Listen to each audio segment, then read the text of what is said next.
the #1 hit music station. More music, more variety. Welcome to The Alternative. Playing today's new country. Oh, sorry, I was just practicing. I'm Matt from Matt Fogarty Voiceovers. I know you want to listen to your podcast, so I'm going to keep this super brief. If you're a program director and you're looking for a fresh sound on your station, hit me up. I'll do a free, no-obligation sample for you, and you can get a really good sense for how I'll sound on your station. Get in touch at mattfogartyvo.com. I'm seriously sitting by my computer hitting refresh right now. Email me. Do it. The Sound Off Podcast. The podcast about broadcast with Matt Kundle. Starts now. This week I'm catching up with my good friend Catherine O'Brien from Branch Out Programs. I met Catherine way back in the middle of the last decade, in the before times. Branch Out Programs works with businesses and groups building branded podcasts. What are those? Well, we're going to go into sharp detail on that today. As well, we're just coming off podcast movement in Nashville where this Canadian guy did not get across the border. Thank you, pandemic, for keeping our borders closed, but I managed to take it in online. Also, Catherine and I are going to talk about our podcast Super Friends group, because we podcast business owners all need someone to lean on. And it helps if it's another podcaster. Catherine O'Brien joins me from Baton Rouge, Louisiana. Catherine, when did we first meet? We met at the second podcast movement ever. You were my first podcast friend at Podcast Movement. How did that happen? I must have been running around trying to make friends with everybody. You were just a bright, shiny, your face was gleaming. You were so happy to be there. You just wanted to make all kinds of podcasting friends. And there I was, just ripe for the picking. What's my opening line and how bad was it? It was phenomenal because, you know what you did is you psychically guessed. You said, tell me about your podcast, which is the standard Podcast Movement opening line. And then I said, well, I'm trying also to podcast for businesses and try and do podcasts, produce podcasts for other people. And you psychically said, so am I. And I said, oh, really? And as you and I both know, Podcast Movement is really geared towards people who are doing the podcast. They are doing the show. And so there's a little bit of opportunity for us to talk a little bit more because we're trying to do them for other people. And the thing that really hit me is you guessed the price that I was trying to get people to pay me to do a podcast. And I thought, oh, this guy really knows what he's talking about. I felt this mind meld with you. And so that was the start of our beautiful podcasting friendship. What did you do before podcasting? Matt, I was in the sexy, exciting world of tax preparation. And I know you look at me and you think, she seems like a tax preparer, but no, in fact, I'm a podcaster. Well, how do you do that? How do you go from being a tax preparer to all of a sudden one day, I think I'm going to have a podcast business? That is a natural question. I know you're thinking that there's so many overlaps. How could it not be possible? But yes, in fact, these are very radically different worlds. I was working in tax preparation.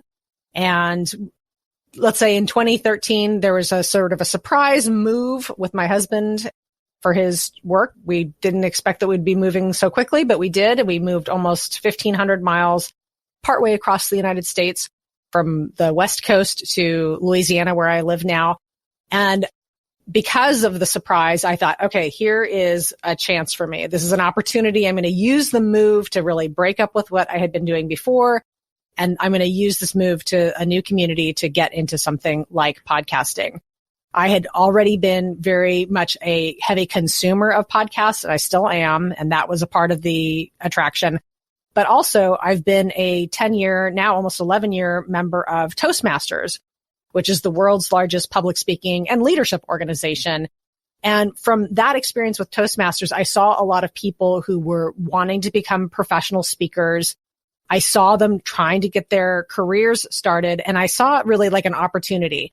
Now, back, 10 years ago, or, even back into 2013, there was more of a business for audio products. That was kind of a thing where people would make courses that were audio programs.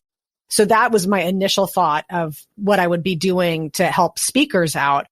But then with my love of podcasting and wanting, really wanting to be in the world of podcasting, this thing that I loved, that I saw just sort of burgeoning and growing. I wanted to be a part of that. And so I just used the move to make that break and get into it. Like I mentioned, this was a surprise, this move to Louisiana. So when I got here, I was a little bit kind of trying to get my feet underneath me and figure out what was happening. And one of the things I did was I started volunteering. I'm an avid volunteer. I really believe in helping your own community through volunteering. So I started volunteering for a dog rescue group here. And I approached the executive director and I said, hey, could I do, as part of my volunteering, could I do a podcast for the organization? Now, Matt, several years ago, the first question, just the fact that the executive director knew what a podcast was because her son-in-law did a Saints football podcast, I was way far ahead in the game. I mean, most people say, what's a podcast? But she knew what a podcast was. And she said, Catherine, if you pay for it, you just knock yourself out. And I did. And that was my initial foray into podcasting. It was a pawcast. And I used that to make my mistakes, learn how to do everything, learn how to edit. And it was a really great experience. We featured all the dogs that were up for adoption. We featured what the organization was doing in the community, how people could get involved. And in fact, we got nominated for Best Podcast in the 225 area, which is the area code for Baton Rouge. And I've been off to the races ever since. I was able from that volunteer gig to get some paying clients. So thinking back to that time period when podcasting's immensely popular in California, but not so in the middle states and also in the middle provinces. And I've got the data to substantiate all that. In fact, Jeff Vidler supplied the data to substantiate all that the Midwest, there's just not as much podcast listening. So you're in Baton Rouge. Have you noticed podcasts growing in and around you now, just basically because of your company? Well, I would love to say I do think that I was one of the original people doing it. There is definitely other people doing it too.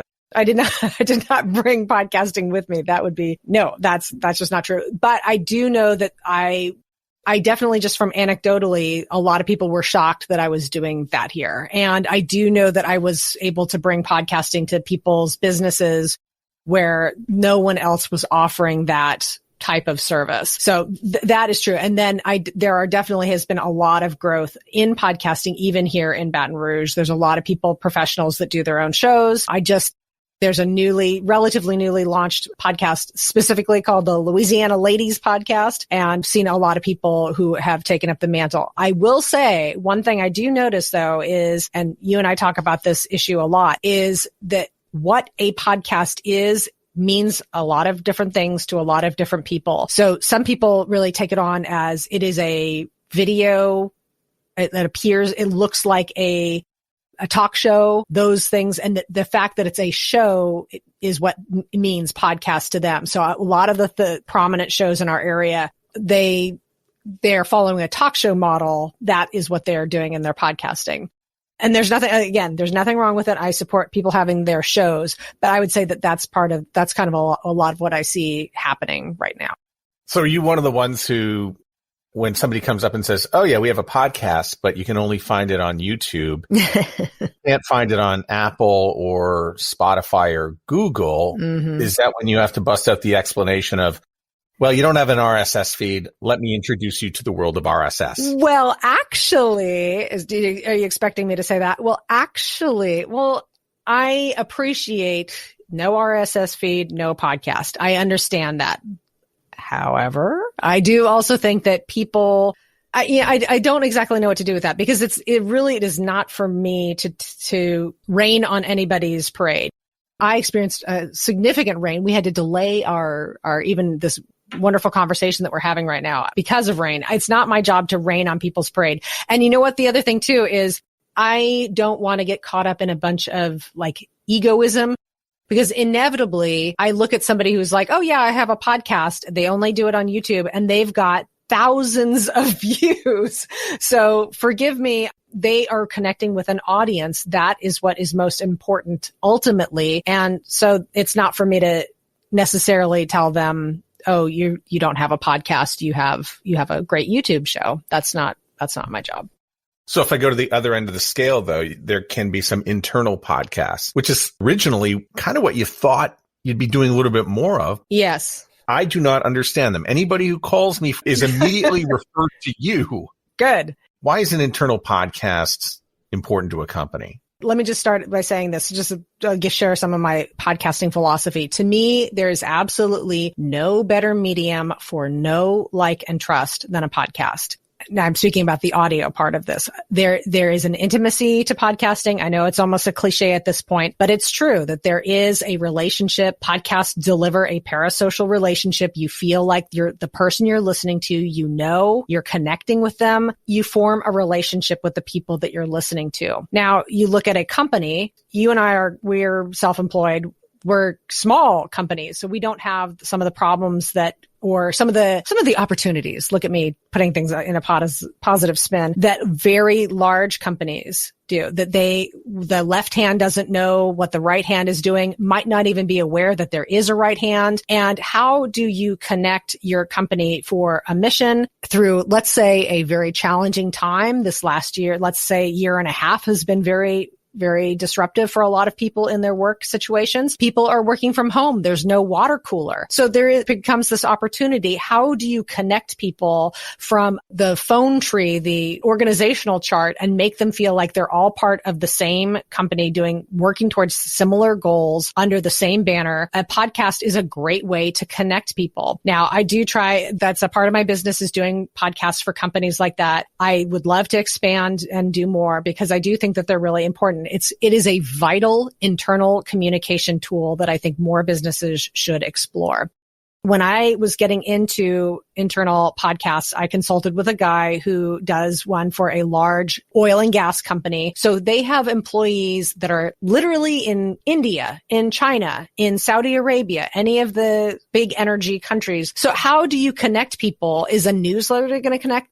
Is a Slack channel going to connect people? They are using a podcast to bring a voice to the things that are going on in that company and unite people. And one of the comments that this guy because he'd been doing the internal podcast for a long time, he told me that from more than one person, they said, I've never felt connected to my company, my employer, the way I do now that I've started listening to the company internal podcast. That people had no idea about really understanding what the CEO was all about until they heard the CEO's voice talking through the podcast, as well as let's say you're an engineer. Do you necessarily know what the marketing goals of the company that you're working for? Well, you can if you listen to the podcast, and you can listen to this, the CMO, and hear about what our marketing strategy is and how we're trying to inform the public. That's incredibly valuable information. Of all of those things can be done through an internal podcast. And when we mean that, we don't mean sending you the quarterly webinar. You cannot rip the audio from your webinar. No, this is a conversation. This is a podcast episode. This is a planned program. This is a show from your company to your employees. And think about, just even unifying people who might not have the office experience, and being able to just make people feel like they're all working towards the same thing through something like a podcast. I want to wind it back to day one just for a second, sure. Because I think one of the things that made me go, oh, wow, when we were talking is that you told me you do house calls and that you actually show up with equipment and you work with people right there to record podcasts. This is how our businesses are different, in that you get in the car and you show up with all the gear and you unpack it and away you go. And let's just put an asterisk on it. That is a service I offer. Last year, that was not something I was doing, but everybody knows that. That's totally okay. And the joke with our podcast producers group, which I'm sure we'll be getting to any moment now, is that the more I improved the home studio that I had. So I do have space that somebody could come to me, but the more I seem to invest into that space, the more demand there was for me to come to them. So I felt like there was sort of there must have been some sort of karmic that the more I put into the actual space, the more people wanted me to come to them. But I can understand it's not easy to get out, and you want to make this as low obstacle as possible to get the podcast going. And, I got really good at spatial relationships for my luggage here that I pack up all my gear in. And it is pretty nice it's pretty fun to transform a conference room into a podcast room. I have a couple of moving blankets just to give people a visual, and I lay them out on the table, set up all the equipment. And somebody said, excuse me, is this just a common moving blanket that you have here on the conference room table? And I was like, in this application, it's actually a podcasting blanket. So yeah, yes, that is something I do, and people seem to really like it. And thank God bless dynamic microphones that make it a little bit easier to do that. Well, you mentioned it. What are the great dynamic microphones that you're going to recommend? I just wrote a piece called Don't Ask What Mic to Use, Matt. How dare you trap me in this gotcha interview? Okay. Everybody can read that article. It's in the show notes of the episode. I'm speaking to you in an Audio-Technica 2100, which is no longer and you know that we also love the Samson QU2. Wait. Q2? Q2U. Yeah. Q2U, thank you. So one of the many things Catherine has set up is a monthly group meeting with other podcasters who have businesses like ours. In the group is John Gay from Jag in Detroit Podcasts. He was on episode 188 if you're scoring on the home game. Also David Yaz from 617 Podcasts in Boston. Johnny Peterson from Straight Up Pods in Fort Worth. Together, we form the Podcast Super Friends. I'll start with the benefits. It is a super friends group. It's very nice to talk to other professionals. I highly recommend that anybody, whatever your pursuit is, if you can find a group of like-minded people to talk to on a professional level where there is trust and there is knowledge and there is a desire to help each other and share information, I would say those are probably the core values of our group. I sort of led off with this describing podcast movement. There is a tremendous amount of information for people who are wanting to do their own podcast. You and I are doing something a little bit different. We might be podcasters. We might have podcasts. Our bread and butter is making podcasts for other people. And that is a different dynamic.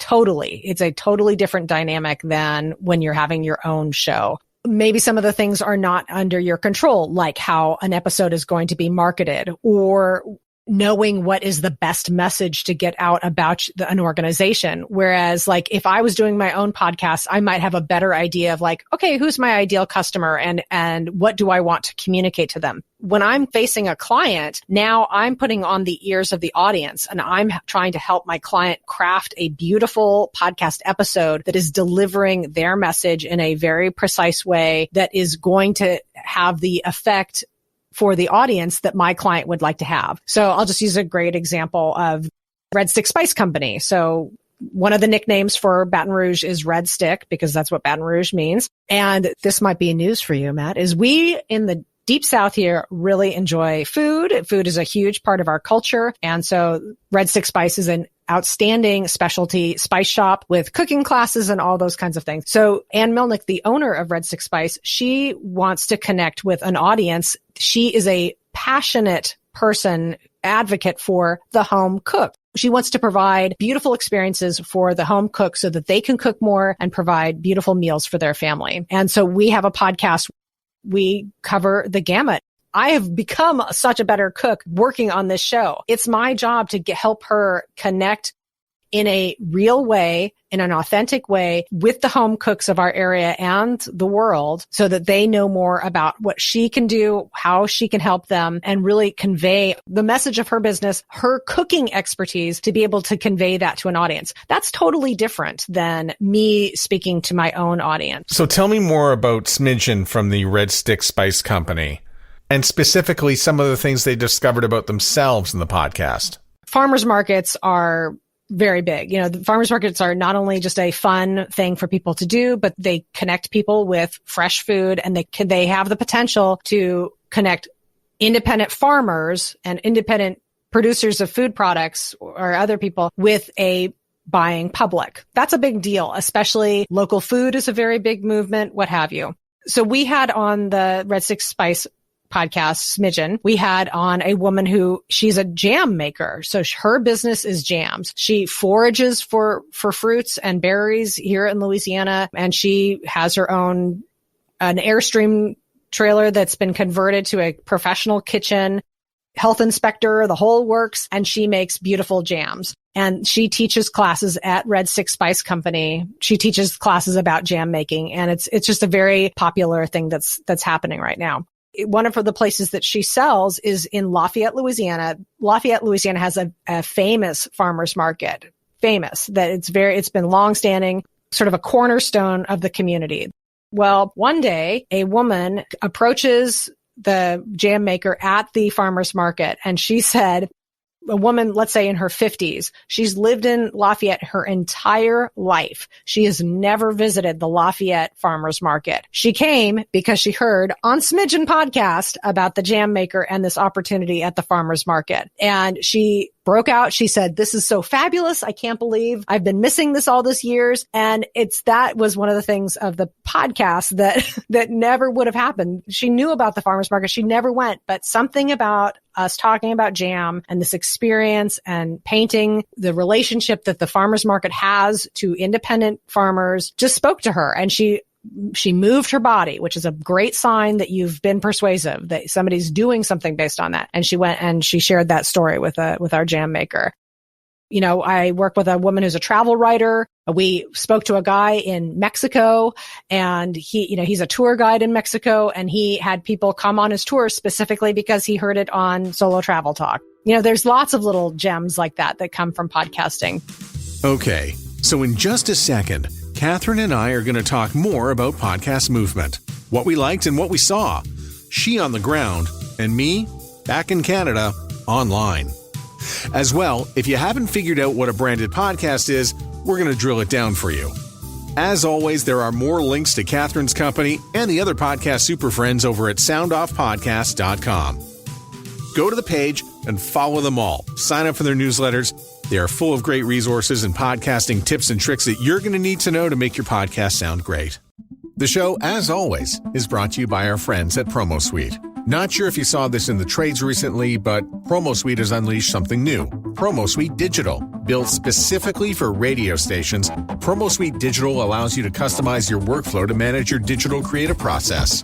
Manage your station and clients' digital assets across all channels. Whether it's websites, social media pages, YouTube channels, banner ads, or anything else that falls under digital. You can do it with Promo Suite Digital, and it's all in one centralized place. Streamline your efforts, speed up your processes, and eliminate duplications of efforts, promotions, production, and now digital. Yet another example of how Promo Suite is pivoting with the times to make your life a whole lot easier. Your station can give this a try now by calling 212-509-1200 and asking for Rachel or Drew, or by going to promosuite.com/soundoff. That's promosuite.com/soundoff. The Sound Off podcast is powered by Core Image Studio, your brand sound. Get it in the now. CoreImageStudio.com. The Sound Off podcast with Matt Kundle. Tell me a little bit about the branded podcast, because a lot of people don't understand how to do them. There's a trick to them. I think you and I would both agree that Pacific Content does them very, very well. Yeah. But how do you explain what a branded podcast is to a client who wants to name the podcast after themselves, but then, there you are as the therapist to talk them off the ledge and land them on to something a lot less salesy?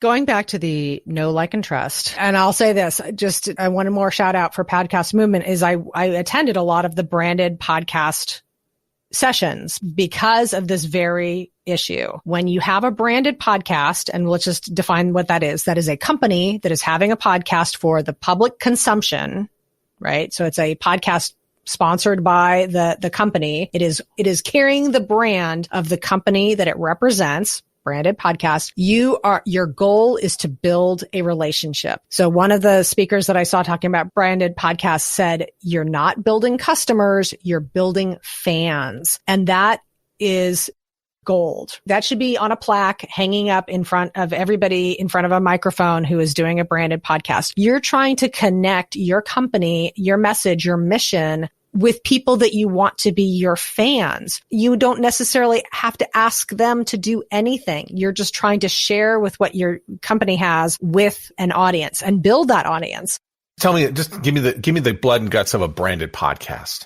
So you're trying to create fans with a branded podcast. Now, there's so much flexibility with podcasting, as we know. So what you do with a branded podcast can be the sky's the limit. You could be sharing the history of your company. You could be sharing a vision about where you're going. You can explain changes that are coming to the company. You can pull back the curtain and share why you do the things that you're doing and let these people hear about what's going on at maybe their favorite companies. All of those things are possible and people want to hear them, especially if they love your company. That just gives them a reason to love you even more. One of the examples, just to give you a little quick example, is Jack Daniels was at Podcast Movement talking about their branded podcast, which is, by the way, bourbon is big in podcasting right now. Have you looked at the food chart? It's amazing how many bourbon podcasts there are out there. Americans, we know Jack Daniels, right? That's an American brand. We know it very well. Well, Jack Daniels is sold in 150 plus countries, 160 companies around the world. They found with their Jack Daniels branded podcast that reps, food and beverage reps from other countries were listening to the podcast as an onboarding tool so that they could get the whole message, the whole history, the whole ethos of Jack Daniels and learn it so that then when they're distributing it to local spirit shops, they would have a knowledge and an education about Jack Daniels, the product. Thinking of a branded podcast as a relationship builder and an education for your audience, I think is going to be the thing that makes a branded podcast work for people. What did I miss at Podcast Movement this year? You missed getting to see our smiling faces in real life. What was the vibe inside Podcast Movement in Nashville? We knew it was going to be different. What's the feeling inside post-pandemic? To say it was refreshingly normal. Everybody sort of maintained their own boundaries for what they were comfortable with and what have you. Some people wore masks. Some people did not. Some people, Podcast Movement provided us with little red, green, yellow to match the stop light signals. Stop red was like, I'm not comfortable. Yellow was, I'm cautious. Green is, I'm fine. And they provided those for people who wanted them.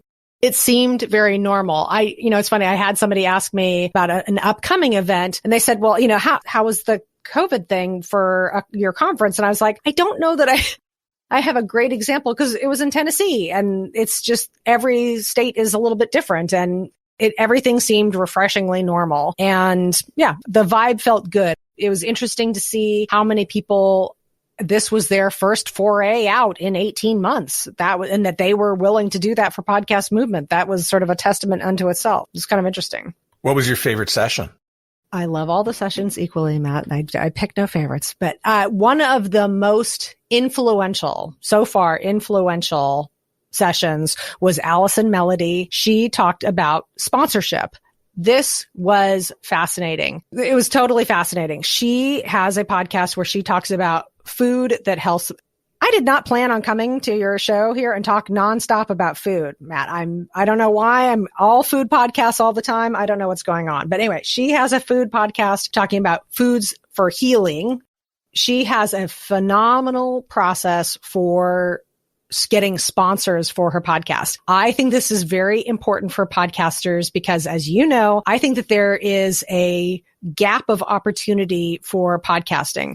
There are people who are starting out and have smaller podcasts, and then there's people, huge podcasts, lots and lots of downloads. And so there's this opportunity for people in the middle. And her sponsorship model really kind of gave some tools for people in the middle. She started out by giving a lot. She knows the products that she loves. She gives them a lot of attention on social media. She talked about them and promoted them without obligation, without contacting them first. She was genuinely, authentically expressing love for the products that she likes. Then she goes and started approaching them later after they noticed that she was giving them so much attention. There's no talk about CPM because she knows her audience and she's able to connect her audience with products she genuinely feels good about. And it was just very exciting for her to say that she views things as a sponsorship opportunity. It's a chance for people. If they want to take it, that's great. If they don't, they don't. I think this is going to be a much better approach for people who are in podcasts who would like to bring in revenue for their podcast, as opposed to setting their sights on advertising, which is probably, let's face it, not attainable for a majority of the podcasts out there. So it's incredible that you mentioned that, because she was a surprise for me to watch. It was a breath of fresh air as I watched that online. And she was wonderful enough to also send me her slide deck from the show. Yeah. And then she said, would you please get back to me if you have any questions, which is, this is the sort of podcast movement hugs that you get when you do this thing. I was kind of blown away with how good it was, and she did it alone. I'm not sure she was supposed to do that show alone. Maybe there was like a cancellation or two. She could do it. She carried the whole room. She carried everything. She's got the energy and she's got it, baby. You can connect with her, by the way, in the show notes of this episode. And maybe if you're nice, she'll send you some of her materials. I won't be forwarding the material she sent me. Yeah. I don't know if she would appreciate that. Right. We are making the connection to her, and then she can take it from there. I trust her.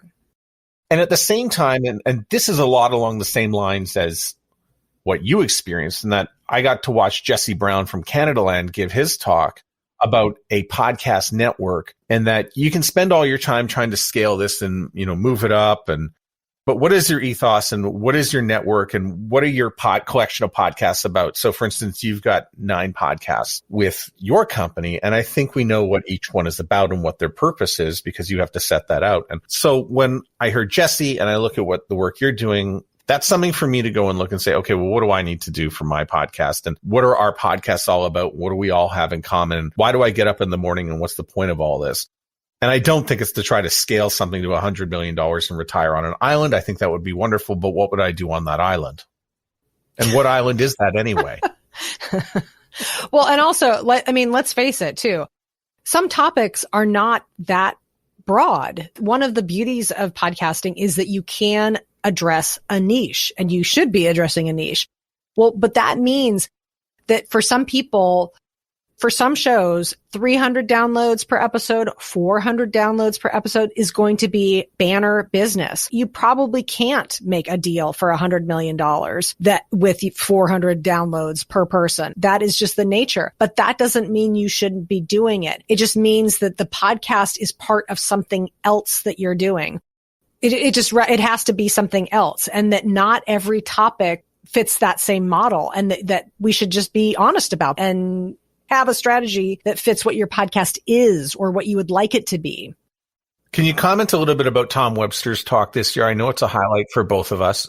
In the same way that I was making fun of what mic should you use, he was pointing out the fact that when you get into any of these podcast groups or these Facebook groups or whatever, is that the people start saying, how can I grow my show? How can I grow my show? How can I grow my show? And he pointed out that most people are thinking, how does one grow a podcast show, when the real question that everybody should be asking is, how do you grow your podcast show?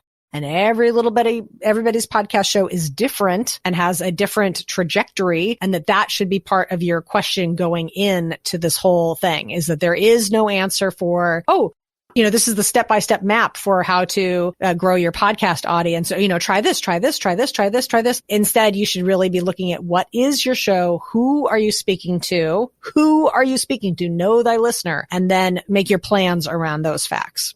So my 2 takeaways were just about, can you make your show recommendable? Yeah, good one. Would somebody tell a friend?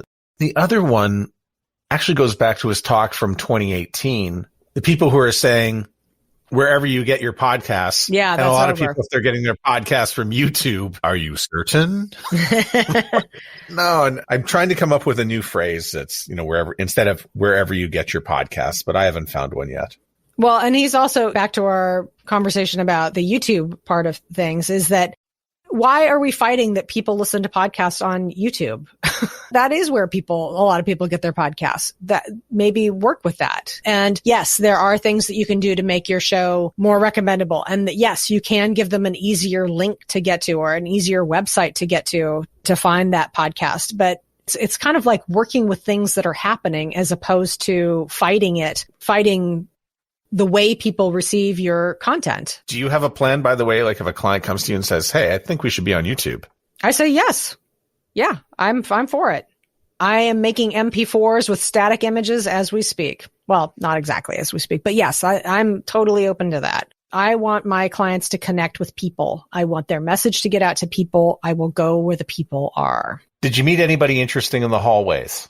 Yes, of course I did. I met some really interesting people. I did meet a lot of first-time podcast movement people. There was a lot of first-time people that I seemed to interact with, which was great. And then you do see some people that you recognize from years past, which was good. Matt, I know you'll appreciate this. There were a ton of people that I interacted with that said, I have been podcasting since October. And I thought, oh, okay, here are my pandemic podcasters. That is good to know. So I am totally confident that, or there are a lot of people that the pandemic is what kicked them into thinking, finally going to launch that podcast. Here's the time. Here's the window of opportunity. And they went for it. And then here we are almost a year later, and they're finally getting to go to Podcast Movement in person to maybe take their podcast further down the road. I'm totally stealing that from you. Anybody who started a podcast April 2020 onward, that's a pandemic podcaster right there. That's a pandemic podcaster, which is totally fine. We totally support you too. Did you catch Mark Cuban's talk? Was that a talk, Matt? I'm sorry. Did you catch Mark Cuban's ad? I did. That's it. Now I'm really in trouble. So when are you going to be graduating from podcasting 1.0? Man, that made some people mad. So what's the air in the room like when he says that? Because I'm not going to get that feeling when I'm watching it on a computer. So what's it like in the room? Are there people looking at each other, or what's happening? I will come to the room in a second, but I will say this is that I used a word that I'm going to use right now. I heard it multiple times. So I think this is the fair assessment is infomercial. And I think that is the general consensus about that presentation. It is very common for people who are deep into podcasting, who are talking about the RSS feeds and know all the OGs of podcasting and whatever. When people come in who are very successful and they have opinions about podcasting that don't fit the conventional wisdom of people who are deep in the weeds of podcasting, there's a lot of friction. Would you say that's a fair thing to say? So I think especially the podcasting 1.0 comment rubbed people the wrong way, and that had a lasting effect. I will say this is that the vibe of infomercial was definitely there. I think there was also a vibe of what is this? It was promising all these things. It seemed exciting, but there was kind of like is this Twitch? Is this Patreon? What is so different about it? And the presenters were so insistent that the key was that the creators owned their material, and all the podcasters in the room were like, yeah, we know we own our material. We own our content. And I think that there was a real disconnect in that information that really proved to be one of the fatal flaws. Yeah, I'm a little bit concerned that they're talking about a product that's not out yet. It's not the only infomercial type thing that goes on. There's a lot of branded sessions that do take place at Podcast Movement. I mean, and I don't think the organizers can get away from that because there's obviously sponsorship money, and these people are going to be giving talks anyway as it goes on. But overall, how much liquor was consumed? I was temperate. I was moderate in my consumption. I did not hear any tales of debauchery, except for I do know that the rap party, Questlove did some DJing. That was probably the biggest excitement of the party. But yes, we had some wonderful sponsors who put on some beautiful events throughout the week there. Do you have any of the biggest takeaways? I know a lot of people go to these things and they're like, here are my 3 big takeaways, but did you have any? I would say this is that the podcast community and the people who are in it are the most important part of what we're doing. Meeting people, as you and I discussed, is really the key. Talking to people and hearing about where they are in their journey, that really is the heart of Podcast Movement. I think that is still the most exciting part, especially to hear people on their different parts of their journey. I do still think that there's going to be some challenges going ahead for podcasting in general. I do worry. I am minding that gap that I mentioned between the beginner and the small podcast and the Mac Daddy big podcasting and what happens in the middle, and that we're not promising things to people that can't be delivered, and just really how to the opportunities and how to seize those opportunities. Really, that's really what it comes down to. So the people are important, continuing to nurture the community, giving people the tools and the advice to be able to try and seize the opportunities that are out there. I think those are some of sort of my bigger takeaways. And for Branch Out Programs, any goals coming up for the next year? As I think you heard in my passion about the internal podcast, I do think that that's a really big tool for people. I think that that's something I want to continue to add clients to want to do internal podcasts and want to connect with their workforce, especially as we make more transitions society wide. I think that's going to be really important. I am thinking about other ways to be of service to people. One of the things that I picked up from Podcast Movement is that everything around the show has to be operating at a high level as well. So it's not okay to just put out your podcast episode. You do need blog posts. You do need marketing assets. You do need transcripts. All of those things are being relied upon more and more and are becoming more and more important. So I'm thinking about how I can do that because, as you know, a good podcast takes a long time to put together. And so how can I provide how can I provide the services for my clients that's going to help the show be its best in a way that is actually feasible to get done? So those are kind of some of the things I'm thinking about. Oh, and video. I've resisted. Our podcast super friend Johnny has been so good took the pandemic year and he's been buckling down to get good with video. And I just, I fought it because I was a podcast purist, but I also can't afford to get left behind. My dearest Catherine, the war has been lost. Video is here. Send supplies north. Does that mean actually you have to up your game in your studio? Do you have to get a camera, or is there anything else? Maybe some software? Yeah, I don't know. Can you help me help diagnose here? Why do I feel call Johnny? It does feel like I'm going to call Johnny. And then also it does feel like sort of like a loss a little bit, but like, get with it, sister.